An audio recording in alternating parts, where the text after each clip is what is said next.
Friends, பாகம் 7 பார்க்க போகிறீங்க. மனித உடலியல், நோய்கள் மற்றும் ஊட்டச்சத்து. இதில் 5 கொஷின் பார்க்கலாம். அடுத்து நமக்கு முக்கியமான தேர்வுக்கு வரக்கூடிய வகையிலான வினா விடைகள் தான் இப்போ பார்க்க போகிறோம்.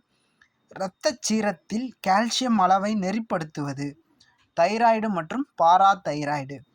இரத்தச் சீரத்தில் கால்சியம் சிஏன்னு சொல்லுவோம், கால்சியம் குறியீடு அளவை நெறிப்படுத்துவது தைராய்டு மற்றும் பாராதைராய்டு.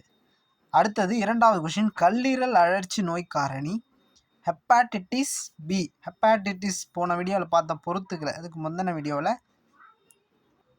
என்னன்னு பார்த்தோம். அதில் பார்த்தீங்கன்னா, அதாவது மஞ்சள் நிற சிறுநீர்னு பார்த்தோமா. கல்லீரல் அழற்சிக்கான நோய் காரணி ஹெப்பாட்டிட்டிஸ் பி. வைட்டால் சோதனை மூலம் டேஷ் காய்ச்சல் இருப்பதை உறுதி செய்யலாம். வைடால் சோதனை மூலம் டைஃபாய்டு. சரிங்களா, டைஃபாய்டு காய்ச்சல். டையை வை வச்சிடு, டையை வச்சிரு அப்படின்னு ஒரு ஷார்ட்கட். சரிங்களா. 4 எய்ட்ஸ் வைரஸில் காணப்படுவது ஒற்றை இழை ஆர்என்ஏ. ஒற்றை இழை ஆர்என்ஏ எய்ட்ஸ் வைரஸில் காணப்படுவது. அடுத்தது 5வது கொஷின், காதில் உள்ள எப்பகுதி அழுத்த அலைகளை, அதாவது பேசும்போது செயல்நிலை மின்னழுத்தமாக அதை ரிஃப்ளெக்ட் பண்ணுறது மாற்றுகிறதுனா கார்டை உறுப்பு. சரிங்களா. எய்ட்ஸ் வைரஸில் ஒற்றை இழை ஆர்என்ஏ காதில் எப்பகுதி அழுத்த அலைகளை செயல்நிலை மின்னழுத்தமாக மாற்றுகிறதுனா கார்டை உறுப்பு.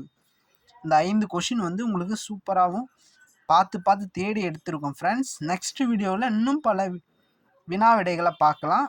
Thank you friends. நம்ம சேனல் RRM கிரியேஷன்ஸ் சப்ஸ்கிரைப் பண்ணி ஷேர் பண்ணுங்கள் ஃப்ரெண்ட்ஸ். தேங்க்யூ.